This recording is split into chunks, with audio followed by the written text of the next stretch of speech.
So আমার কাছে মনে হয় যে আমরা উম্মাহ হিসেবে আমরা দাওয়াতি ক্ষেত্রে কেন যেন একটু বেশি স্থবির স্থবির এই অর্থে যে আসলে আমরা যুগের আলোকে ইসলামের যে মূল বাণীটা আছে এবং সেটাকে যুগের মানুষের যে সমস্যা সেটার অ্যান্টিডোট হিসেবে প্রেজেন্ট করতে পারি না। এবং যুগের মানুষের যে ভাষা, যুগের মানুষের যে আপনার চাহিদা, এক্সপেকটেশন, সেগুলোকে আমরা আমাদের কথাবার্তা বলার সময়, আমাদের দাওয়াতটাকে প্রেজেন্ট করার সময় আমরা এটাকে কনসিডার করতেছি। যখন নবীর রাসূলুল্লাহ দেখতেছেন যে কথায় কাজ হচ্ছে না, আমাদের সুন্দর আখলাক ক্যারেক্টার দিয়ে কাজ হচ্ছে না, তখন আল্লাহ তাআলা তাদেরকে কি দেন? মুজিজা দেন, যে যদি এরপরও না আনো তার মানে তোমাদের অন্তর বন্ধ, তোমাদের দায়িত্ব পরিপূর্ণ তোমরা। এবং এটাকে বলেছে ইতমামে হুজ্জাত। আসলে আল্লাহ সুবহানাহু ওয়া তাআলা মানুষের এই যে চেঞ্জিং যে ফ্যাক্টরস গুলো, এগুলোকে তিনি স্বয়ং তার দাওয়াত তার নবীদের মাধ্যমে প্রেজেন্ট করার ক্ষেত্রে তিনি এটাকে কনসিডার করছেন। আমরা কেন করব না? এখন আমি যদি বলি যে আমার যেই যুগ, সায়েন্স টেকনোলজি অথবা ওই যে দর্শনের যে কচকচানি বা বিভিন্ন মতাদর্শের যে জঞ্জাল, বা এদিক থেকে এটা আসতেছে সেদিক থেকে এটা আসতেছে, তো সেখানে যদি আমি এসে একদম সরল রৈখিক একদম প্রি মডার্ন এজের দাওয়াতি অ্যাপ্রোচে আগাই, তাহলে তো স্বাভাবিকভাবে আমি তাহলে ওই সুন্নাহটা অবলম্বন করছি না, অনুসরণ করছি না। দেখেন, আম্বিয়া কিরামের সকলের মেসেজ কিন্তু একটাই ছিল, তাদের কিন্তু দিন বদলায়নি, তাদের মূল ফান্ডামেন্টালস বদলায়নি, তাদের যে তাওহীদের বাণী এবং সেই যুগে রাসূলকে মানার যে বাণী, এটা কিন্তু চেঞ্জ হয়নি। না না, একদমই না। চেঞ্জ হয়েছে কি? রেটরিক। সমস্যাটাকে আমি তার দৃষ্টিকোণ থেকে প্রেজেন্ট করতে পারতেছি কিনা আমার দিনটাকে। একই দিনকে আমরা দেখতে পাচ্ছি সালেহ আলাইহিস সালামের সময় একটা ভিন্ন আঙ্গিকে প্রেজেন্ট হতে, ঈসা আলাইহিস সালামের সময় একটা ভিন্ন আঙ্গিকে প্রেজেন্ট হতে, আবার মুসা আলাইহিস সালামের ক্ষেত্রে বা নবী সাল্লাল্লাহু আলাইহি ওয়াসাল্লামের ক্ষেত্রে, রাসূল সাল্লাল্লাহু আলাইহি ওয়াসাল্লামের ক্ষেত্রে আমরা দেখি ভিন্নভাবে প্রেজেন্ট হচ্ছে without changing the core of the message.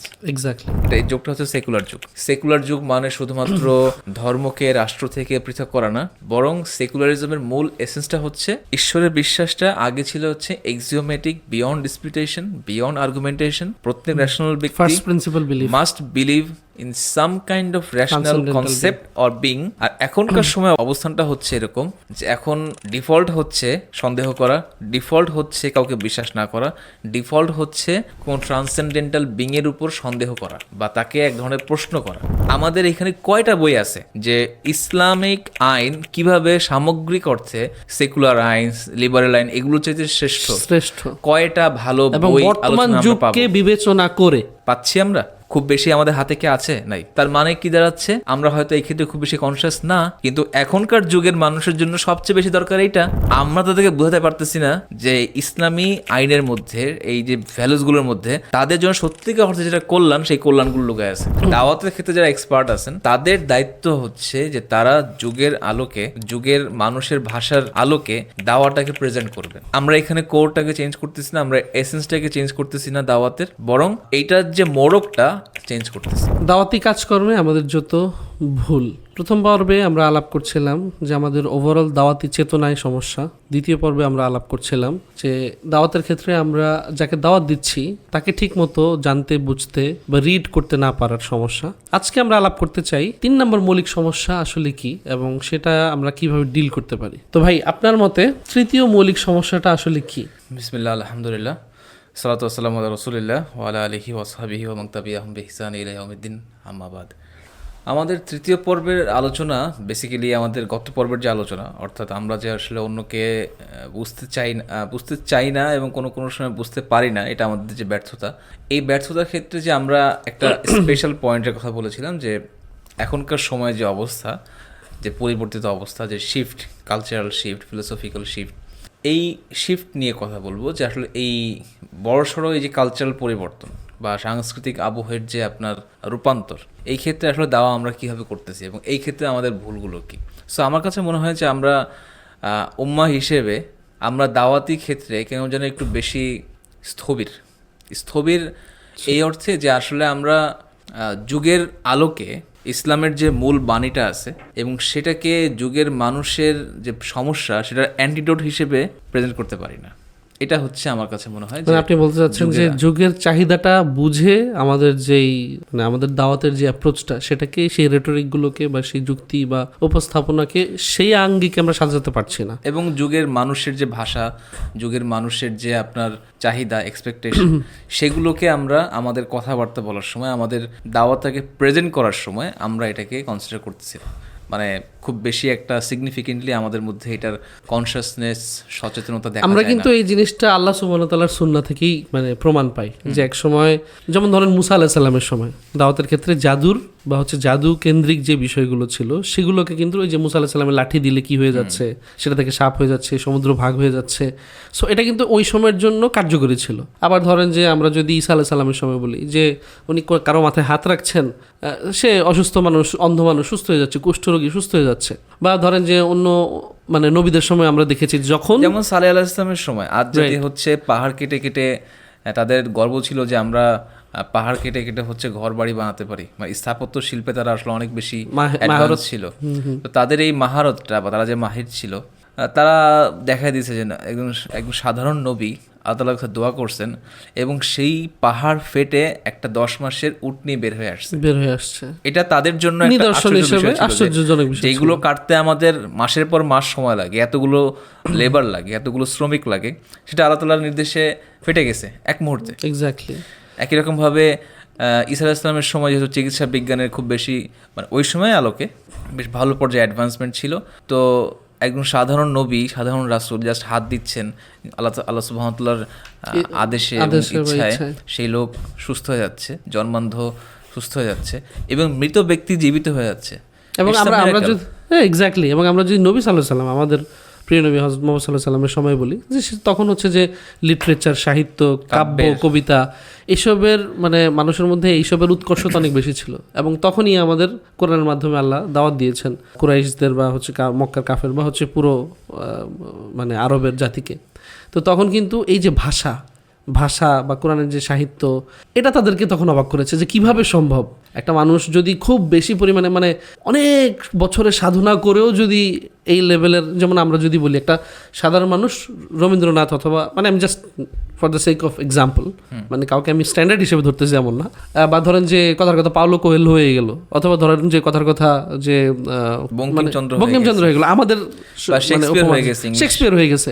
তো তখন গিয়ে না আপনি একটা জিনিস বলবো, কিন্তু যে মানুষটা পড়তে লিখতে জানতেন না, সেই মানুষটার কাছ থেকে যখন এমন ভাষা, এমন সাহিত্য, সভ্যতার অন্যান্য কালচারের যে সাহিত্য আছে, প্রাচীন সাহিত্য, সেগুলোর সাথে কোনোভাবে পরিচিত ছিলেন না, হ্যাঁ, কোনো লিঙ্ক ছিল না, অ্যাক্সেস ছিল না। সো সেখান থেকে যখন এমন একটা মানে কি বলে এটাকে আশ্চর্যজনক সাহিত্য সমৃদ্ধ, মানে মিরাকুলাস, এবং নট অনলি সাহিত্য সমৃদ্ধ, বরং এটা একটা আপনাকে একটা মেসেজ দিচ্ছে, রাইট, একটা সত্যের বাণী দিচ্ছে। সো এই জিনিসটার কম্বিনেশনটা আরবদের কাছে, স্পেশালি কুরাইশদের কাছে খুবই মনে হয় সত্যিকার অর্থে ইজাজ। আমরা যেটাকে বলি না যে মিরাকেল, এটার আরবি হচ্ছে মুজিজা।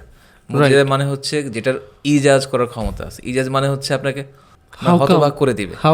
এই যে হতবাক করে দিচ্ছে, যে মানে এটা কিন্তু আমরা সুন্নাহ হিসেবেই পাচ্ছি যে আল্লাহ তাআলা যেই যুগের মানুষের যেদিকে ঝোঁক, সেটারই একটা এক্সেপশনাল ভার্সন দিচ্ছেন নবী বা রাসূলকে, ঠিক ওইটার অ্যান্টিডোট হিসেবে। রাইট। এখন হতে পারে যে সালেহ আলাইহিস সালামকে তিনি অবশ্যই মুসা আলাইহিস সালামের দিতে পারতেন, মুজিজা হতে পারতো, বাট আল্লাহ তাআলা দেন নেই। কেন দেন নেই? আল্লাহ তাআলা কোনো কাজে কিন্তু পারপাসলেস না, তাই না?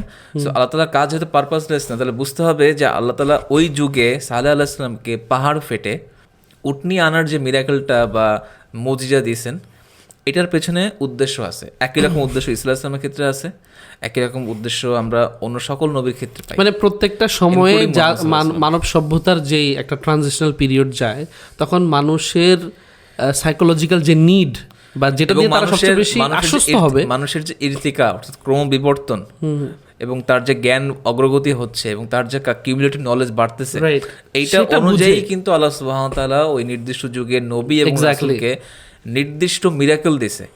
মুজিজার কথা এখানে কেন বারংবার বলতেছি? কারণ মুজিজা হচ্ছে নবী বা রাসূলদের মানুষকে কনভিন্স করার ক্ষেত্রে সবচেয়ে বড় বা one of the best, one of the greatest weapons, হাতিয়ার তাদের ছিল। কারণ যখন মানুষ দেখতেছে যে মানে যখন নবী রাসূলরা দেখতেছেন যে কথায় কাজ হচ্ছে না, আমাদের সুন্দর আখলাক ক্যারেক্টার দিয়ে কাজ হচ্ছে না, তখন আল্লাহ তাআলা তাদেরকে কি দেন? মুজিজা, যে যদি এরপরও না আনো তার মানে তোমাদের দায়িত্ব মানে পরিপূর্ণ তোমরা, এবং এটাকে বলেছে ইতমামে হুজ্জাত।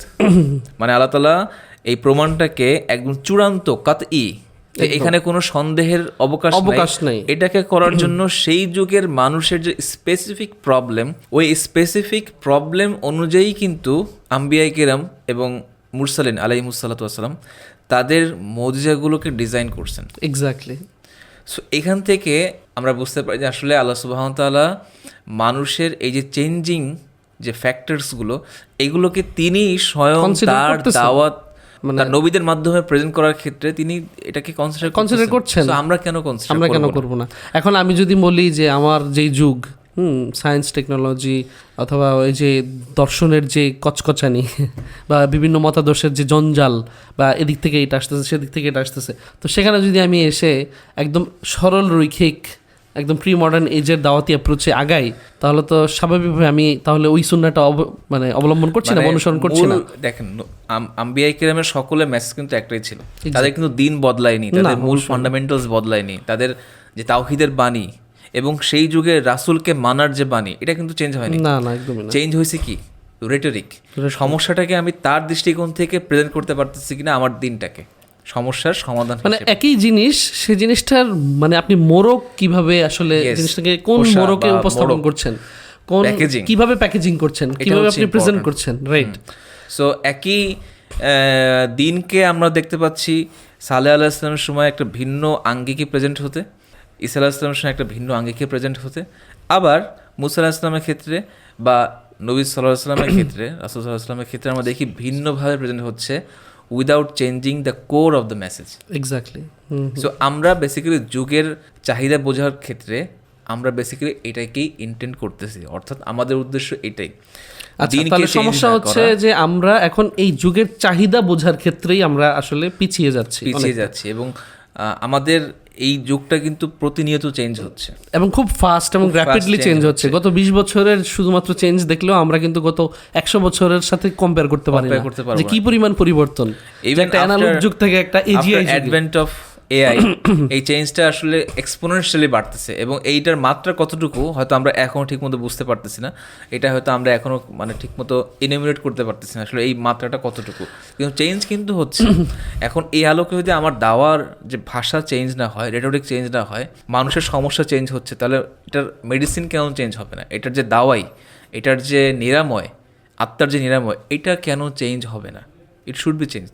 আচ্ছা, এখন যদি এই জায়গায় কেউ প্রশ্ন করে যে ঠিক আছে আমরা বুঝতে পারছি যে বর্তমান যুগটা হচ্ছে সায়েন্স টেকনোলজির যুগ, সো অনেকেই কিন্তু তাদের দাওয়াতে এই যে সায়েন্সের দৃষ্টিভঙ্গিটাকে অনেকটা ইন্টিগ্রেট করতে চেষ্টা করে আসতেছে, এবং আমাদের বিখ্যাত কয়েকজন দায়ী বা মানে দাওয়ার ফিল্ডে যারা কাজ করেন তারাও কিন্তু চেষ্টা করেছেন। তো তাদের একটা অ্যাপ্রোচ হচ্ছে অনেকটা এরকম যে anything that goes aligned with Quran and science, মানে বোথ সাইমালটেনিয়াসলি, আমরা তাহলে ওই জিনিসটাকে সঠিক মনে করব। মানে এখানে সায়েন্সকেও একটা ফাউন্ডেশন ধরা হচ্ছে, কোরআনকেও বা হচ্ছে ইসলামকে ফাউন্ডেশন ধরা হচ্ছে, কিন্তু যখনই এই জায়গাতে কোনো ধরনের কনফ্লিক্ট আসতেছে, কন্ট্রাডিকশন আসতেছে, তখন কিন্তু আবার এই জিনিসগুলোতে অনেকে গোজামিল দেওয়ার চেষ্টা করতেছে।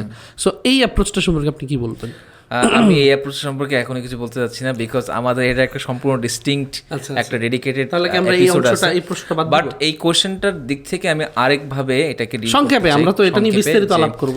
দেখেন, আমাদের আলেমরা কিন্তু এটা বারংবার বলে গেছে যে ফতোয়া, এরপরে হচ্ছে আপনার যেই ফতোয়াগুলো হোক বা যেই শরীয়তের আহকাম, যেগুলো শরীয়তের আহকাম দুই প্রকারের, এটা আমাদেরকে বুঝতে হবে। শরীয়তের আহকাম হচ্ছে বেসিক্যালি দুই প্রকার। একটা হচ্ছে সাবিত, যেটা হচ্ছে মালুম মিনাদ দিন বিদারুরা, এবং যেগুলো স্পষ্ট নুসুস এভিডেন্সের উপর প্রতিষ্ঠিত। আল্লাহ এক, রাসূল সাল্লাল্লাহু আলাইহি ওয়াসাল্লামকে মানতে হবে, ফেরেশতা আছে, বা অর্থাৎ কোরআন এবং সুন্নাহর যে আকাইদগুলো অর্থাৎ বিশ্বাস। এরপরে হচ্ছে কোরআন এবং সুন্নাহ দ্বারা প্রতিষ্ঠিত কিছু অপরিবর্তিত কিছু শরীয়তের আহকাম, যেমন নামাজ যেগুলো অকাট্যভাবে প্রমাণিত, 5 বার নামাজ পড়তেই হবে, রোজা রাখতেই হবে। এরপরে হচ্ছে এবং স্পষ্টভাবে হালাল হারামের যে বিষয়গুলো, হালাল হারাম, যে আপনি ইচ্ছা করলে মানুষের রক্ত খেতে পারবেন না, অন্য কোনো প্রাণীর রক্ত খেতে পারবেন না। এরপর হচ্ছে নির্দিষ্ট কিছু যে ক্রাইটেরিয়াগুলো আছে আর কি, অর্থাৎ ফান্ডামেন্টালস, যে দিনের ফান্ডামেন্টালস, এইগুলো চেঞ্জ হবে না। এইগুলোকে বলা হয় হচ্ছে সাবিত আহকাম বা হুকুম, rulings that can not be changed. আর কিছু আহকাম আছে যেগুলো হচ্ছে, এগুলো বেসিক্যালি এটার প্রকৃতি বা নেচারটাই হচ্ছে এগুলো যুগের কারণে চেঞ্জ হবে। এগুলোকে বলা হয় যে আহকামুল ইজতিহাদিয়া, মানে আলেমরা ইজতিহাদ করবেন এবং সেগুলো বিভিন্ন যুগের আলোকে চেঞ্জ। এবং এই জন্যই আমাদের মানে শরীয়তের যেই হুকুম আহকামের ক্ষেত্রে যেই পয়েন্টটা নিয়ে আলাপ করছেন যে ইজমা কিয়াসের অপশনটা তো এই জন্যই আছে যে মানুষ মানে আমাদের আলেমরা গবেষকরা গবেষণা করবেন এই বিষয়গুলো নিয়ে, তারা ফান্ডামেন্টালসকে সামনে রেখে ওই নির্দিষ্ট যুগের যে স্পেসিফিক সমস্যা, এবং এটাকে আমরা বলতে পারি হচ্ছে কাইন্ড অফ আনইমাজিনেবল সমস্যা, অথবা আনইমাজিনেবলের চাইতে আমরা বলতে পারি হচ্ছে অশ্রুতপূর্ব বা আগে আনপ্রেসিডেন্টেড, যে এই ধরনের স্পেসিফিক সমস্যা আমাদের সামনে আসে নাই। সো আমরা এখন কি করব? শরীয়তকে মানা ছেড়ে দেব? না, একদম। আমরা শরীয়তের যে ফান্ডামেন্টালসগুলো আছে, যে উসুলগুলো আছে, যে আপনার প্রিন্সিপালসগুলো আছে, সেগুলোর উপর ভিত্তি করে কম্প্যারিজন করে, এবং it's a long process obviously, সেটার উপর ভিত্তি করে আমরা ওই নির্দিষ্ট ক্ষেত্রে ওই নির্দিষ্ট প্রবলেমটার একটা সমাধান সলিউশন বের করব, যেটা হচ্ছে আমাদের শরীয়তের আহকাম বা হুকুম, রাইট? সো এই যে আহকামুল ইজতিহাদিয়া, এগুলোর ক্ষেত্রে ইবনুল কাইয়িম বলতেছেন যে ইন্নুল ফাতাওয়া তাতাগায়্যারু ওয়া তাখতালিফু বিহাসবি তাগায়্যুরুল আজমিনা ওয়াল আমকিনা ওয়াল আহওয়াল ওয়া নিয়াত ওয়া আওয়াইদ। দ্যাট মিনস এই যে আহকামগুলো, এই ফতোয়াগুলো চেঞ্জ হয়, পরিবর্তিত হয় মানুষের সাংস্কৃতিক অবস্থানের ভিত্তিতে, এরপর হচ্ছে মানুষের স্থানকাল পাত্রের ভিত্তিতে, মানুষের অভিপ্রায়ের চেঞ্জ হওয়ার কারণে, এবং অন্যান্য মানে কাস্টমস চেঞ্জ হওয়ার কারণে। সো এটা কিন্তু একটা মানে আমাদের ইলমি যে জগৎ বা আমাদের যে জ্ঞানকাণ্ড, আমাদের যে বিদ্যায়তনিক যে অবস্থান, সেখান থেকে কিন্তু এটা একটা স্বীকৃত মূলনীতি যে এই যে ইজতিহাদি মাসলাগুলো, এগুলো মানে এটাকে র্যান্ডমলি এসে বললেই হবে না যে আচ্ছা নিজের কি বলে, এটা অবশ্যই করবে হচ্ছে যোগ্য ব্যক্তিরা। খাপ খাওয়ার জন্য তুমি এখন এটাকেও জায়েজ বলে দিচ্ছ। It should be based on principles, right? But এটা প্রয়োজন অনুযায়ী চেঞ্জ করতে হবে। এটা করবে না হচ্ছে যোগ্য ব্যক্তিরা। হ্যাঁ, র্যান্ডমলি একজন যদু মধু এসে বললেই তো হবে না যে না আরে এটা তো ধর্মে আছেই, অথবা এমনি এভাবে বললে হবে না যে এটা তো ধর্মে নাই। হ্যাঁ, তুমি কিভাবে এটা বলো? সো এটার জন্য একদম হচ্ছে এক্সপার্ট যারা গবেষক, যারা আসলে এই ফিল্ডে এত বছর ধরে সময় দিচ্ছেন, তাদের দায়িত্ব তারা করবেন।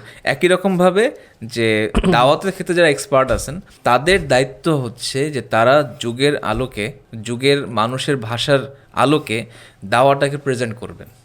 আমরা এখানে কোরটাকে চেঞ্জ করতেছি না, আমরা এসেন্সটাকে চেঞ্জ করতেছি না দাওয়াতের, বরং এইটার যে মোড়কটা চেঞ্জ করতেছি। সে ফর এক্সাম্পল, আমরা গত পরে বলছি যে এখনকার যুগে এই যুগটা হচ্ছে সেকুলার যুগ মানে শুধুমাত্র ধর্মকে রাষ্ট্র থেকে পৃথক করা না, বরং সেকুলারিজমের মূল এসেন্সটা হচ্ছে এই যে ঈশ্বরের বিশ্বাসটা আগে ছিল হচ্ছে এক্সিওমেটিক, বিয়ন্ড ডিসপিউটেশন, বিয়ন্ড আর্গুমেন্টেশন। প্রত্যেক রেশনাল ব্যক্তি first principle must believe in some kind of rational concept or being.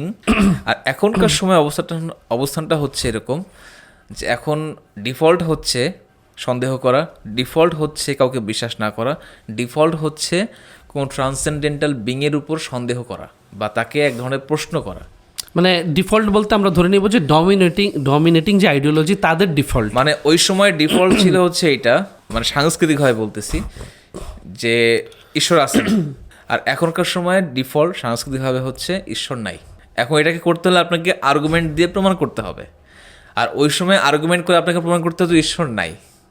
So এই যে কালচারাল সিজমিক শিফটটা, এই শিফটটা কিন্তু মানুষের মধ্যে মানে অনেক দিক থেকে অনেক ধরেন আমরা যদি এইভাবেও বলি যে মানে একদম যে ঈশ্বর নাই এইটাকেও যদি ডিফল্ট না ধরি, মানে লার্জ এক্সটেন্টে অধিকাংশ দেশের যদি আমরা মানে থিওলজিক্যাল স্ট্রাকচারটা চিন্তা করি বা ফাউন্ডেশন, তাহলে অনেকটা ডিস্ট বা হচ্ছে যে এই যে আমি স্রষ্টায় বিশ্বাসী but he has nothing to do with human life, মানে এইটাকে আমরা ধরে নিতে পারি মোটামুটি একটা ডিফল্ট পজিশন যে হ্যাঁ স্রষ্টাকে আমি পরিপূর্ণ ডিনাই করতে পারতেছি না, but not like he is so relevant to our everyday rulings. হ্যাঁ, যে আমার এইটাতে কেমনে করতে হবে, ওইটা কেমনে করতে হবে, আমার অর্থনীতি, সমাজনীতি, আমার রাষ্ট্রনীতি সবখানে মানে তার কোনো হস্তক্ষেপ বা অবদান থাকতে হবে। হ্যাঁ, সো এটাকে আমরা বেসিক ধরতে পারি যে যদি একদম কমপ্লিটলি এথিস্টিক নাও হয়, ডিস্টিক একটা অ্যাপ্রোচ আছে, মানে স্কেপটিক্যাল। সবচেয়ে ভালো ওয়ার্ড হচ্ছে স্কেপটিক্যাল, যে স্পষ্ট হয়তো এক ধরনের সন্দেহ পোষণ করা, সংশয় রাখা আর কি। Maybe god is not capable enough to give us, so many thing হতে পারে। ডাউটসের তো কোনো সীমাবদ্ধতা নাই, এটা তো ব্রাঞ্চে আসলে কোনো ইয়া নেই আর কি, মানে সীমা সরহদ বলতে কোনো কিছু নাই। তো ধরেন যে আমাদের দিনের মূল কি? তাওহীদ। এখন আমরা যখন কোরআন এবং সুন্নাহ দেখি, আমরা কোরআন সুন্নায় দেখি যে তাওহীদের বিপরীতে বেসিক্যালি যখন অ্যাড্রেস করা হচ্ছে, যখন ওই কালচারাল মিলিও, অর্থাৎ সেই কালচারাল ডায়াসপোরা বা ওই সংস্কৃতির যে লোকগুলো আছে, ওই যে কাস্টমগুলো আছে, সেইখানে বেসিক্যালি আমরা কোরআন সুন্নায় কাকে দেখি অ্যান্টাগনিস্ট হিসেবে? কাফের, মুশরিক, ইহুদি নাসারা। মুশরিকরা হচ্ছে বেসিক্যালি এখানে হচ্ছে আপনার কাইন্ড অফ প্রোটাগনিস্ট, অ্যান্টাগনিস্ট আর প্রোটাগনিস্ট অবভিয়াসলি তাওহীদ। সো অ্যান্টাগনিস্ট হিসেবে তাও মানে মুশরিকরা হচ্ছে এখানে ডমিনেন্ট, ইয়াহুদি খ্রিস্টান অবশ্যই তার পাশে আছে। মূল বিষয় হচ্ছে শিরক এবং কুফর। এখন স্পেসিফিক্যালি শিরক, এখন আমাদের এইখানে আমাদের এই যে চেনা জগৎ, এইখানে কিন্তু শিরকটা কিন্তু মানে অর্থাৎ মূর্তি পূজা যেটাকে আমরা বলি, এটা কিন্তু ডমিনেন্ট ফ্যাক্টর না। ডমিনেন্ট হচ্ছে আল্লাহকে অস্বীকার করা, কুফর, নট শিরক। মানে আমাদের কালচারাল যেটা অ্যাসপোরার কথা বলতেছি, তাদের কালচারাল বা কাস্টম হচ্ছে, মানে আপনি বলতে চাচ্ছেন যে অ্যাটলিস্ট তাদের সময়ে একজন গড আছে, বাট আই এম অ্যাসোসিয়েটিং পার্টনার্স, এটার বিরুদ্ধে হচ্ছে গিয়ে মূল তারা সেটা চেতনাটা ছিল। মানে এই জিনিসটা হচ্ছে মূল অ্যান্টাগনিস্ট।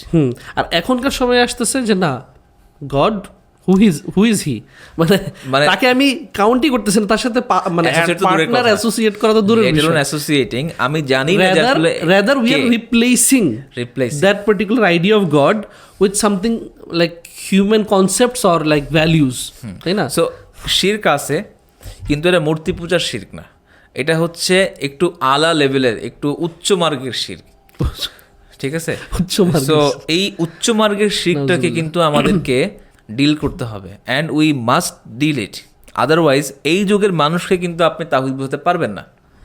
এখন ওই যুগে ধরেন নবী সাল্লাল্লাহু আলাইহি ওয়াসাল্লাম যদি ওই যুগে থেকে আমাদের কালচারাল যে কাস্টম এবং হ্যাবিট এবং এইখানকার যে সাইকোডেলিক অবস্থা, সেখানকে যদি সেই ভাষা ব্যবহার করতেন, তিনি যদি বলতেন আল্লাহ বলতে একদিন অবশ্যই আছে, আল্লাহ এই কারণে আছে, কোরআনে কি আল্লাহ তাআলা অস্তিত্বের কথা নাই? আল্লাহর বৈশিষ্ট্যগুলো এরকম, হ্যাঁ, আল্লাহর অস্তিত্বের ব্যাপারে কথাবার্তা আছে কোরআনে খুবই অল্প, সুন্নাতে তো আরো অল্প, কারণ ওটা বাই ডিফল্ট পজিশন। কারণ ওটা বাই ডিফল্ট পজিশনে আল্লাহ তাআলা জানেন যে এই ধরনের কিছু মানুষ আছে, ভবিষ্যতের জন্য আমি আমার বান্দাদের জন্য কিছু ইন্ডিকেশন ছেড়ে দিচ্ছি। মানে ব্যাপারটা এমন না কেউ যেন এটা আবার মনে না করে যে আল্লাহ কি জানতেন না এই সময় এই জিনিসটা আসবে। অবশ্যই আল্লাহ তো সময়ের স্রষ্টা, তো নিজেও জানেন, দেখেই তো তিনি আমাদেরকে সকল ফান্ডামেন্টালস দিয়ে দিয়েছেন। তাওহীদকে কিভাবে মানুষের কাছে প্রেজেন্ট করতে হয়, বিপরীত পক্ষের সাথে কীভাবে ডিল করতে হয় ইন্টেলেকচুয়ালি, এরপর হচ্ছে আপনার লিঙ্গুইস্টিক্যালি, এগুলো সব ইন্ডিকেশন তো দিয়ে দিয়েছেন।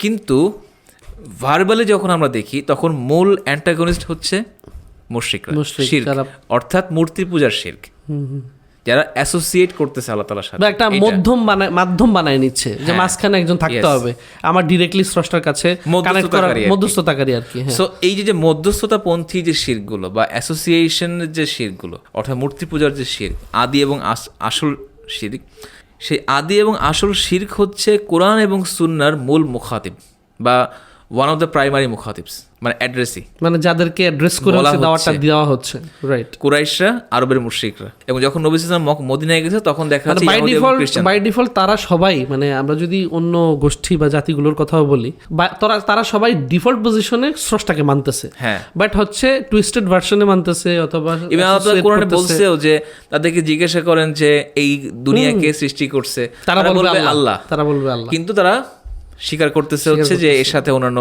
অ্যাসোসিয়েশনে অন্য কেউ আছে। সো আল্লাহ এখানে স্পেসিফিক্যালি বলছে যে সমস্যাটা আসলে আল্লাহকে মানা বা না মানা না, সমস্যাটা হচ্ছে আল্লাহ তাআলাকে মানতে হবে খালেস ভাবে, কোনো অ্যাসোসিয়েশন থাকবে না। কিন্তু সমস্যা হচ্ছে এখনকার যে প্রবলেমটা, এই সমস্যাটা আল্লাহ আছে কি নাই এখান থেকে শুরু হয়, অ্যাসোসিয়েশনের পরে আসে। তো নবী সাল্লাল্লাহু আলাইহি ওয়াসাল্লাম যদি আমাদের যুগের যে রেটরিক, যদি ওই যুগে প্রেজেন্ট করতে, ওই যুগে মানুষ ভাবতো এটা আবার কি জিনিস, রাইট? মানে একটা অপ্রয়োজনীয়, আমাদের এই বিষয় নিয়ে কথা বলতেছো কেন, রাইট? আমরা তো এগুলো বুঝতেছি না যে এগুলো কি জিনিস, এগুলো আবার কি জিনিস। একই রকম ভাবে আপনি যদি এখনকার সময়ের দাওয়ার ক্ষেত্রে আপনি যদি এইগুলোকে সামনে নিয়ে আসেন বারংবার, এখন এখন একটা জিনিস আবার বুঝার বিষয় আছে হ্যাঁ। যে তাহলে কি আমরা সবার কাছে গিয়ে এইটা গিয়ে বলবো, ব্যাপারটা কিন্তু এমনও না, না না, আবার। না। এটা হচ্ছে আপনার, হ্যাঁ, একটা হচ্ছে ব্যক্তিগত কাস্টমাইজ অ্যাপ্রোচ, একটা হচ্ছে আপনার আন্ডারস্ট্যান্ডিং অফ দ্য ওয়ার্ল্ড, যে আমার বর্তমান Emphasis দেওয়া। বিশ্বটা এই অবস্থায় আছে এবং যারা ডমিনেন্ট আইডিওলজি বর্তমানে যারা ডমিনেট করতেছে তাদের অবস্থাটা এরকম। ইয়েস, তো আমি যখন তাদের সাথে অ্যাপ্রোচ করতে যাব, তাদেরকে ডিল করতে যাব, তখন আমাকে এই অবস্থাটা বুঝে ওই অনুযায়ী rhetoric বা ওই অনুযায়ী ভাষাটা ব্যবহার করতে এবং হবে। এটার মানে না যে এইগুলো বানচাল হয়ে গেছে, না, শিরক সবসময় থাকবে পৃথিবীতে, মানে এখন পর্যন্ত To আছে, this day exists, আমার right? দেখতে এগুলো আছে, হ্যাঁ, অবশ্যই এগুলো আছে। এখন পর্যন্ত অ্যাপ্লিকেবল, কিন্তু কালচারালি ওই সময় যেমনটা ডমিনেন্ট ছিল এখনকার সময় কিন্তু সেভাবে ডমিনেন্ট নাই, অ্যাটলিস্ট আমরা যে কালচারে বসবাস করতেছি।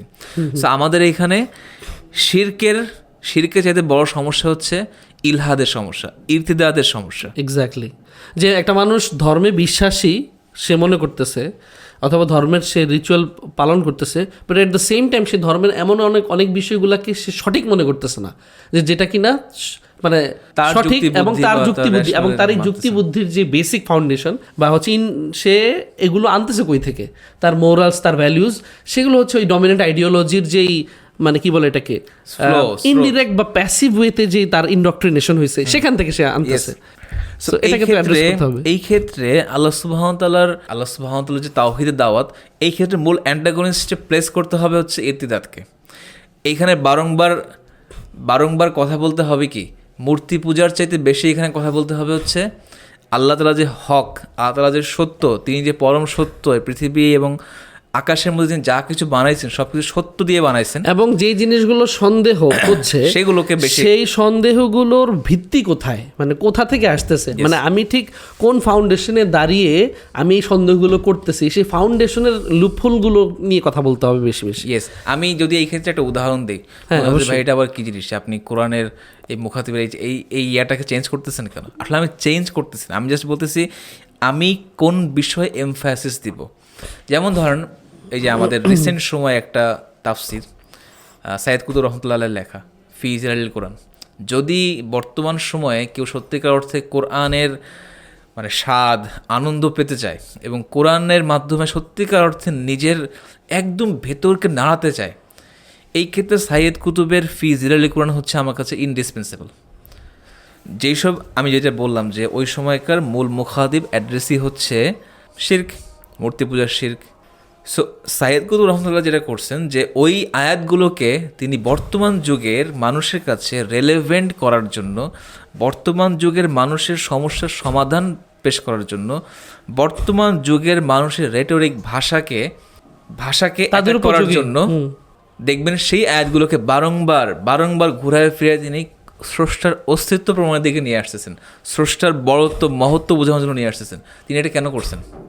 কারণ এখনকার যুগের মানুষের সমস্যা হচ্ছে এটাই চ্যালেঞ্জ, এটাই মূল চ্যালেঞ্জের দিকে। এখনকার যুগের সমস্যা মূর্তি পূজার চাইতে বড় সমস্যা হচ্ছে ইরতিদাদ, যেটা বললাম যে ইলহাদ, ডিজম বা এথিজম, স্কেপ। বা ধরেন যে এখনকার সময়ের যদি আপনি পলিথিস্টদের কথাও বলেন, দেখা যাবে যে সে মূর্তি পূজা করতেছে, সে হয়তো বিভিন্ন রকমের পূজা মানে দেবদেবীর পূজা করতেছে, অ্যাট দ্য সেম টাইম তার মধ্যে এই যে আপনি বললেন যে ইরতিদাদের যে কনসেপ্ট, মানে ওইটাও তার মধ্যে এক্সিস্ট করতেছে। সো এই যে coexistence of belief and disbelief at the same time, and sometimes it's so passive and indirect যে সে নিজেও জানে না যে কি বলতেছে না তো বলতেছে। এখন আপনি যদি জাস্ট এটার বিরুদ্ধে বলেন যে তুমি জাস্ট মূর্তিতে পূজা দিও না অথবা হচ্ছে সিজদা করো না, এটা দিয়ে আপনার এই প্রবলেমের সলিউশন হচ্ছে না।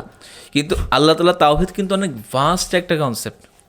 এটা যেমন মূর্তি পূজাকে নেগেট করতে বলে, তারও আগে বলে যে আল্লাহ তাআলা যে নাই এই এবং সত্যের ব্যাপারে যে মানুষের সন্দেহ, এই যে স্কেপটিসিজম, এটাকে সবার আগে এই যে ধরেন বারবার যে কোরআনের প্রত্যেক জায়গাতে বারবার যখন বলা হচ্ছে যে তোমরা কি এই জিনিসটা দেখো না, এই ব্যাপারে চিন্তা করে দেখো না, আকাশ থেকে শুরু করে পানি, যেমন সূরা মুলকে আছে যে যদি পানির স্তর নেমে যায় তাহলে তোমাদেরকে পানি আসলে কে দিবে, রাইট? অথবা পাখি যখন আকাশে উড়ে বেড়ায় তখন তাদেরকে কে ধরে রাখে? So এই যে বারবার কিন্তু আল্লাহ ইন্ডিকেট করতেছেন বিভিন্ন সব জায়গায়, মূল হচ্ছে যাতে মানুষ বুঝে যে মানে মানুষ যেন যা কিছুই দেখে সব জায়গায় যেন সেই রিফ্লেকশনটা পায়, how come it can happen without God, এই ফিলিং এবং সেন্স যেন তাকে সবসময় নাড়া দেয়। হ্যাঁ, সপ্তম শতাব্দীর মানুষকে এটা একভাবে নাড়া দিবে, তার কালচারাল ব্যাকগ্রাউন্ডের কারণে এখনকার যুগের মানুষের কাছে এটা আরো বেশি রিলেভেন্ট মনে হবে, কারণ এখনকার যুগের সবচেয়ে বড় সমস্যা হচ্ছে এটাই। এক্স্যাক্টলি। এবং দেখেন এখনকার সময় আপনাকে কিন্তু তারা অপোজিট যে ডমিনেন্ট আইডিওলজি তাকে তারা আপনাকে এমনভাবে কি বলে এটাকে মোল্ড করে ফেলছে, তারা ভাবতে আপনাকে বাধ্য করতেছে এমনভাবে চিন্তা করবেন যে যাই দেখবেন it comes from nature, like nature itself is a conscious being without any touch of god. মানে তারা আপনাকে ওই দিকে নিয়ে গেছে একদম, যে পেনথিস্টিক যে ফিলোসফি সেদিকে নিয়ে গেছে। তার মানে আপনি অবাক হবেন ঠিক আছে, কিন্তু স্রষ্টার সাথে কানেক্ট করবেন না। আল্লাহর মানুষরা হচ্ছে তার বান্দা, প্রত্যেকে এই নেচার যে মানে অবলা বস্তু, এটাকে আল্লাহর সাথে, আল্লাহর বড়ত্ব মহত্বের সাথে কানেক্ট করতে শিখো। সো এটা হচ্ছে বর্তমান যুগের চ্যালেঞ্জ। সো আমরা কিন্তু দিনের যে মূল বেসিস কোর, এটাকে চেঞ্জ করতেছি না, তাওহীদ চেঞ্জ করতেছি না, কিন্তু তাওহীদের এখনকার যে সমস্যা, তাওহীদ যেই কারণে এখনকার যুগের মানুষের কাছে ইরেলেভেন্ট মনে হচ্ছে, ঠিক সেই দিক থেকে মানুষকে হিট করে মানুষকে বোঝাতে হবে যে এখনকার যুগেও তাওহীদ রিলেভেন্ট, যেমন সপ্তম শতাব্দীতে নবী সাল্লাল্লাহু আলাইহি ওয়াসাল্লামের যুগে ছিল, মোর দেন রিলেভেন্ট দেন প্রিভিয়াস টাইমস। হ্যাঁ, এটা আমাদেরকে মানে এই জায়গাতে আমাদেরকে নজর দিতে হবে। এরপরে ধরেন ইসলাম আসলে কি বলে এখনকার সময় ইসলামের তাওহীদেরই একটা মানে অবিচ্ছেদ্য অঙ্গ হচ্ছে যে আল্লাহ সুবহানাহু ওয়া তাআলারই কাছে বিলং করে আইন কানুন বানানো, ভ্যালুজ দেওয়ার একচ্ছত্র অধিকার। রাইট, অনেক বড় একটা পয়েন্ট, নিরঙ্কুশ অধিকার ভ্যালুজ দেওয়ার। হালাল হারাম বলা মানে হচ্ছে কি একটা নির্দিষ্ট ভ্যালু দেওয়া, মোরাল ভ্যালু দেওয়া। এখন মানুষের আধুনিক যুগে সমস্যা কি? এই মোরাল ভ্যালুসের মধ্যে confusion, because of confusion that is coming from, মানে আমি যদি গডকে এক্সিস্ট পারফেক্ট ওয়েতে এক্সিস্ট করা বিশ্বাসই না করি, তো তার ভ্যালুসকে আমি গুরুত্ব দিব কেন? ইয়েস, ওই জায়গাতেই তো প্রবলেম। সো দেখবেন আল্লাহ সুবহানাহু ওয়া তাআলাও কিন্তু আইনের ব্যাপারে কথা বলছেন, কিন্তু এটা কিন্তু ওই শিরকের যে অ্যাড্রেস, এটা চাইতে কিন্তু তুলনামূলক কম। কিন্তু আমাদের যুগে সমস্যাটা যেটা বললাম, শিরকের ক্ষেত্রে বড় সমস্যা হচ্ছে মানুষ আল্লাহ তাআলাকে মানতেছে কিন্তু বলতেছে আমরা আল্লাহ তাআলার আইন মানবো না, আল্লাহ তাআলার দেওয়া ভ্যালু মানবো না, আল্লাহ তাআলার দেওয়া শরীয়ত মানবো না। মানে কি অদ্ভুত একটা ব্যাপার না? এটা নিয়ে মানুষ অবাকও হয় না, মানে কত অদ্ভুত একটা ব্যাপার। যে কিন্তু এই ডাইকোটমি, এই কনফিউশনগুলোকে মানুষের কাছে প্রেজেন্ট করা হচ্ছে নর্মাল হিসেবে, ন্যাচারাল হিসেবে, এবং মানুষ প্যাসিভ ওয়েতে এটাকে মেনে নিচ্ছে। সো আমরা যদি এখনকার সময় তাওহীদের কথা বলার সময় যদি এগুলোর ব্যাপারে যদি মানে এমফাসিস না করি যে তাওহীদের মধ্যে কিন্তু এটার একটা পার্ট যে আল্লাহ তাআলার আইন মানতে হবে, তাহলে কি আমাদের তাওহীদের দাওয়াতটা কি ফ্রুটফুল হলো এই যুগের ক্ষেত্রে? হলো না। সো আমাদেরকে এই ক্ষেত্রে এমফাসিস বাড়াতে হবে। আমাদের এই ক্ষেত্রে আলোচনা হবে হচ্ছে সেকুলারিজম ভার্সেস বা মানবরচিত যত প্রকার দিন আছে, ধর্ম আছে, আইডিওলজি আছে, আদর্শ আছে, সেগুলোর বিপরীতে ইসলাম কীভাবে শ্রেষ্ঠ সেগুলোর ব্যাপারে কথাবার্তা বলো। সে ফর এক্সাম্পল আমাদের এখানে রাজনীতিতে অনেক কথাবার্তা হয়। সো আমরা সত্যিকার অর্থে মানে কালেকটিভলি আমরা কি এটাকে এখনও প্রমাণ করতে পারছি? বা ধরেন যে আমাদের এখানে কয়টা বই আছে যে ইসলামিক আইন কিভাবে সামগ্রিক অর্থে সেকুলার আইন, লিবারেল আইন এগুলো চাইতে শ্রেষ্ঠ কয়টা ভালো বই বর্তমান যুগকে বিবেচনা করে পাচ্ছি আমরা? খুব বেশি আমাদের হাতে কি আছে? নাই। তার মানে কি দাঁড়াচ্ছে, আমরা হয়তো এই ক্ষেত্রে খুব বেশি কনসিয়াস না, কিন্তু এখনকার যুগের মানুষের জন্য সবচেয়ে বেশি দরকার এইটা, স্পেশালি এখনকার যুগের রাজনীতির জন্য। এবং যখন আপনি এত শত বছর ধরে সেকুলারিজমের আন্ডারে বিভিন্ন আইডিওলজির মানে মানবরচিত মতবাদের আন্ডারে বসবাস করছেন, এর ক্রুয়েলটি দেখছেন, এই যে বললেন ফলাফল দেখছেন, ফলাফল জানে যে এই কিন্তু সে অল্টারনেটিভ খুঁজে পাচ্ছে না। এই যে দেখেন আমাদের দেশের কনটেক্সটেই চিন্তা করেন, গত 50-55 বছরে মানুষ বারবার জাস্ট দল পাল্টাচ্ছে কেন? বিকজ দে থিঙ্ক যে এই দুইটা অপশন ছাড়া বা এই সিস্টেম ছাড়া আমাদের কোনো সিস্টেমই এক্সিস্ট করে না অধিকাংশ। মানে দিন শেষে মানুষ কিন্তু মুক্তি চায়, they want redemption, they want justice. কিন্তু এই জাস্টিসটা আসলে সত্যিকার অর্থে কোথা থেকে পাবে?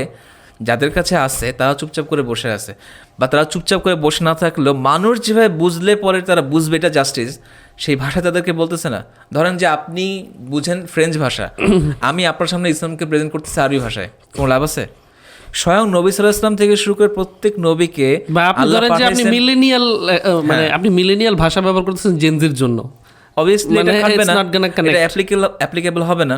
একই রকম ভাবে আমরা যদি এখনকার সময় রাজনীতির ক্ষেত্রে যদি এই বিষয়গুলোকে তুলে না ধরি, তাহলে কি ইসলামিক রাজনীতি এই দাওয়াতটাকে আমাদের কাছে পরিপূর্ণ, মানে আমরা কি পরিপূর্ণভাবে পৌঁছে দিতে পারলাম?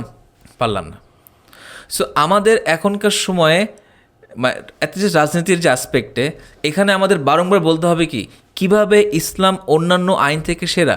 যেমন ধরেন যে কোনো একটা লিবারালিজম, এরপরে হচ্ছে আপনার, এটা সবাই জানে যে এই ভ্যালুসগুলো মানুষের মধ্যে প্রতিষ্ঠা করার পেছনে কলোনিয়ালিজমের ভূমিকা অনেক বেশি।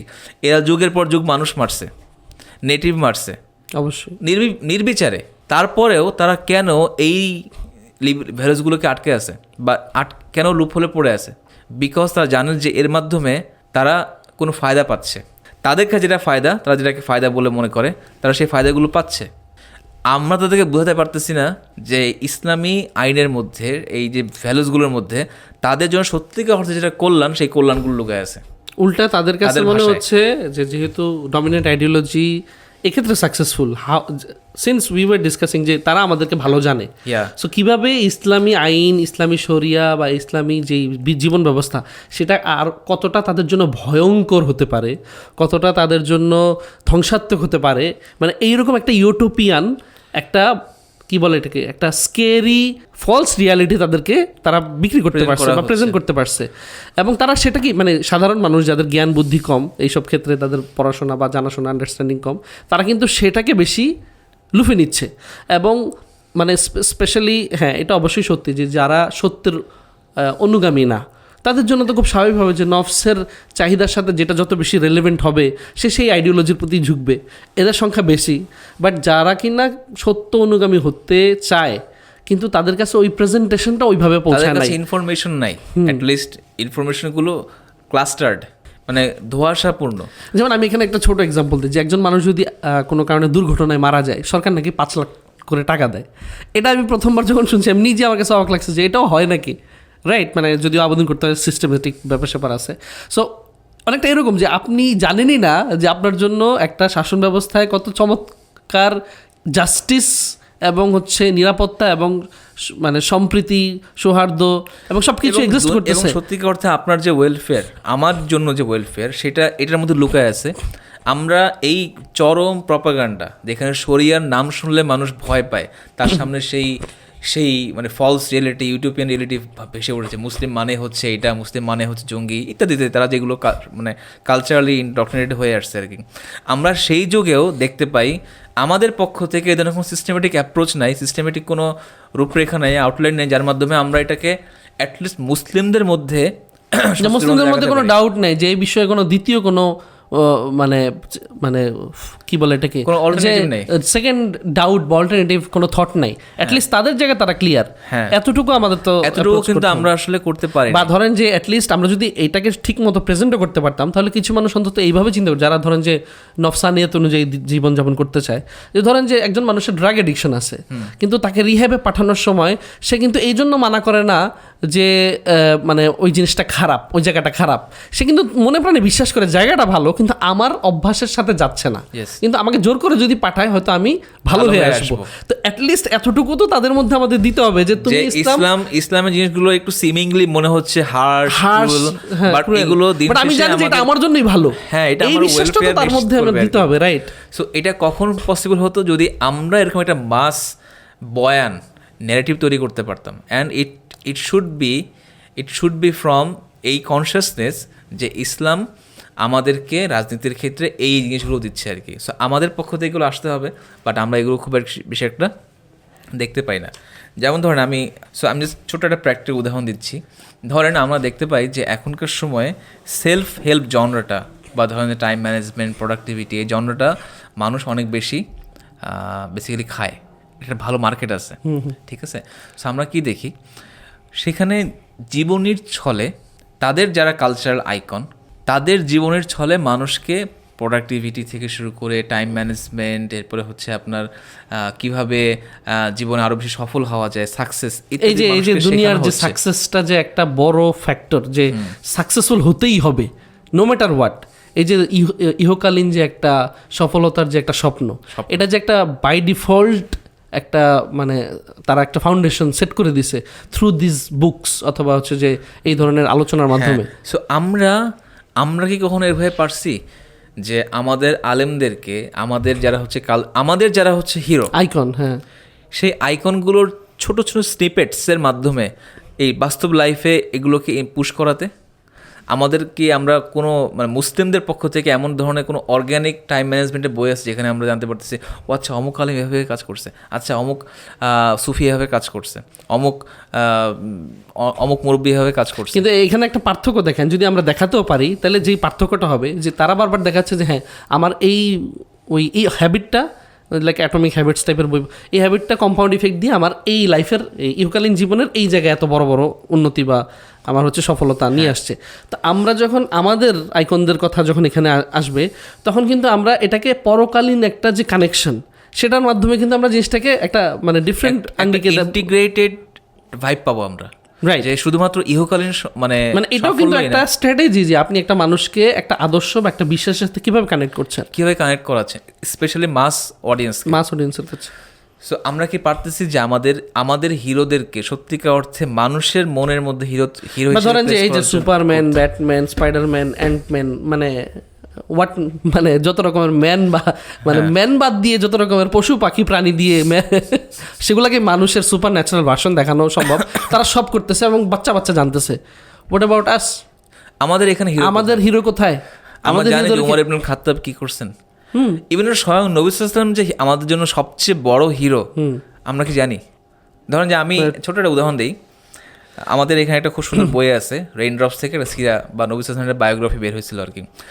ওইটার যে ট্রেলারটা ছিল এরকম কম্প্যারিজন হিসেবে যে ব্যাটম্যান গোথাম সিটিতে আসছে সকল অন্যায় অত্যাচারের মানে ইতি ঘটাতে, কিন্তু ব্যাটম্যান দিন শেষে একটা ফিকশনাল ক্যারেক্টার, কিন্তু এর চাইতে বড় হিরো আমাদের পৃথিবীতে আসছে, তিনি হচ্ছেন নবী সাল্লাল্লাহু আলাইহি এবং ওয়াসাল্লাম। তিনি রিয়েলিস্টিক ক্যারেক্টার, ইয়েস, এবং তিনি এমন একটা সভ্যতা দাঁড় করাই দিয়ে গেছেন যে সভ্যতার ইটস আনম্যাচেবল, মানে দুনিয়াতে আর কারো পক্ষে এই ধরনের এত বড় রেভলিউশন সফলতা অর্জন করা সম্ভব হয় নাই। এইটার যে ধরেন যে আপনি এই জিনিসটাকেই ধরেন না যে মানুষের একটা লাইফ লং, মানে যারাই খাওয়া পড়া এন্টারটেনমেন্টের উপরে চিন্তা করে তাদের একটা লাইফ লং গোল থাকে যে আমি যদি মারা যাই আমাকে কয়জন মনে রাখবে, রাইট? নবী সাল্লাল্লাহু আলাইহি সাল্লাম কবে কবে দুনিয়া থেকে চলে গেছেন? 1450 বছর। আজকে মুসলিমদের সংখ্যা কত? ঠিক আছে, ভালো মুসলিম খারাপ মুসলিম সেটা আলাদা টপিক। তাহলে এত বড় সফলতাকে আপনি কি বলবেন? Yes, how did it come? Within মানে ইন রিয়ালিটি 23 ইয়ার্স অনলি। হ্যাঁ, 23 ইয়ার্স। আপনি অন্য সকল সংস্কারকদের জীবনী পড়ে দেখেন 23 ইয়ার্স তারা কি করছে। এমনকি আমরা যে মাইকেল এইচ হার্টের যে 100 মোস্ট ইনফ্লুয়েন্সিয়াল মানে পার্সোনালিটি বা হচ্ছে যে ব্যক্তিত্বের যে জীবনী, সেখানেও কিন্তু আমাদের নবী সাল্লাল্লাহু আলাইহি সাল্লামকে প্রথম আপনি স্থানে রাখতে হয়েছে। প্র্যাকটিক্যালি দেখলেও ওনার চাইতে এত সফল ব্যক্তিত্ব সব দিক থেকে একদম ওয়েল রাউন্ডেড হিউম্যান পার্সোনালিটি আপনি পাবেন না কখনো। রাইট, হি ইজ জাস্ট আনম্যাচেবল সব ক্ষেত্রেই। সো আমরা এই ব্যক্তিদেরকে নবী সাল্লাল্লাহু আলাইহি ওয়াসাল্লাম থেকে শুরু করে আমাদের এই যে যারা হিরোরা আছে 1500 বছরে, হ্যাঁ, যত রকম আমাদের এই হিরোদেরকে কি সত্যিকার অর্থে মানুষের কাছে হিরো হিসেবে প্রেজেন্ট করতে পারছি? আমি বলতে পারবো না ভাই যে আমার ওই ভিডিওটা দেখার পর থেকে মানে এটা আমার জন্য কত বড় একটা ইয়া ছিল, কারণ আমি দেখছি যখন আমি মাত্র দিন প্র্যাকটিস করা শুরু করছি, রাইট, বা বুঝতে শুরু করছি আর ইসলাম কী জিনিস, ঠিক ওই মুহূর্তে ভিডিওটা যেন আমার জন্য, আমি যে কতবার প্লে করে দেখছি ভিডিওটা, বিকজ অফ ওয়াই, কারণ আমি যে কালচার থেকে আসতেছি সেখানে আমার কাছে মনে হয়েছে এরাই হিরো, সুপারম্যান, ব্যাটম্যান, কিন্তু আমার কাছে মনে হচ্ছে আচ্ছা রিয়েলিস্টিক হিরো হচ্ছে নবী সাল্লাল্লাহু আলাইহি ওয়াসাল্লাম। ধরেন আমি এখানে অবশ্যই জিনিসটা মেনশন করতে চাই, এখনকার সময়ে সবচেয়ে বেশি যেহেতু এই যে প্রোডাক্টিভিটি, সফলতা, দুনিয়াবি সাকসেস, আমরা কাদেরকে সাকসেসফুল মনে করতেছি? বিল গেটস, ইলন মাস্ক, তারপরে ধরেন যে মানে পুরো বিশ্বের সবচেয়ে প্রভাবশালী দেশের যে রাজা বা হ্যাঁ, যে ধরেন যে ডোনাল্ড ট্রাম্প, কিন্তু আমরা দিন শেষে এপস্টিন ফাইলগুলো বা এই ধরনের যে লিকগুলো হয় সেখানে আমরা কি দেখতে পাই? এরা হচ্ছে সবচেয়ে করাপ্টেড এবং সবচেয়ে জঘন্য এবং বিকৃত মানুষ।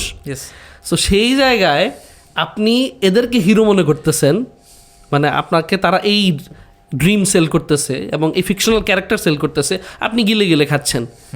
আর বিকজ আপনার মধ্যেও একটা চেতনা আছে যে আপনি ভিতরে ভিতরে রিডিমশন চান, আপনিও চান পৃথিবীটা সুন্দরভাবে সাজুক, জাস্টিস আসুক, কিন্তু জাস্টিস পুরো আনতে পারবেন না। আপনি কেন গোথাম সিটিতে ব্যাটম্যানের জয় দেখলে মজা পান? কেন মজা পান? কারণ মানুষের মধ্যে শুভর বিজয়, কল্যাণের বিজয় দেখতে ভালো লাগে। এবং যে কোনো মুভি দেখলে আপনি কেন দিন শেষে চান যে নায়কটা দিন শেষে জয়ী হোক?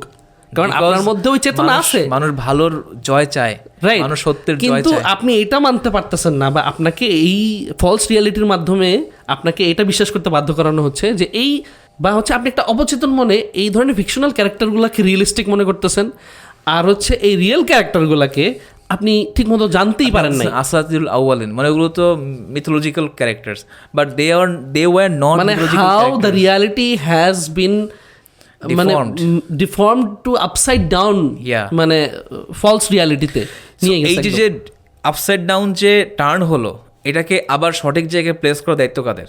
আমাদের। অবশ্যই দাওয়াতি উম্মার, বাট আমরা করতে পারতেছি না। সো এভাবে দেখা যায় যে আসলে যুগের চাহিদার আলোকে এমন অনেক অনেক ক্ষেত্র আছে যেগুলোর প্রতি আমাদেরকে বেশি এমফ্যাসিস দিতে হবে, যাতে বর্তমান যুগের মানুষের যে ভেতরের যে ক্ষুধাটা, ভেতরের যে সমস্যাগুলো, মানে ক্ষুধা সবার মধ্যেই আছে, এই সবাই ক্ষুধাগুলোতে অপেক্ষা করতেছে, মিটে, এই তৃষ্ণা যাতে মানুষের মধ্যে মিটে। মানে এই গোথাম সিটির সবাই অপেক্ষা করতেছে যে কখন সেই ব্যাটম্যান আসবে আমাদেরকে উদ্ধার করবে, কিন্তু এই ফিকশনাল অলরেডি এসে গেছে, মানে ব্যাটম্যানের চাইতে বড় হিরো। ব্যাটম্যান তো হচ্ছে ফিকশনাল Realistic hero চলে আসছেন। রিয়েলিস্টিক হিরো আমাদের মানে দুনিয়াতে এসেছেন এবং আমরা তার সেই মুক্তির বার্তা দিয়ে মুক্তির গেছে। বার্তা দিয়ে কিন্তু গেছেন। আমরা এখনকার যুগের মানে এই ডাইনামিক রিয়েলিটির যে অবস্থা, সেখানে কি আমরা আমাদের এই মুক্তির বার্তাটাকে সত্যিকার অর্থে মানুষের জন্য মুক্তির বার্তা হিসেবে প্রেজেন্ট করতে পারতেছি? এটা হচ্ছে আমাদের দ্যাটস দ্য বিবেচনার পেইন বিষয়। পয়েন্ট। হ্যাঁ, সেখানে বিবেচনার বিষয়।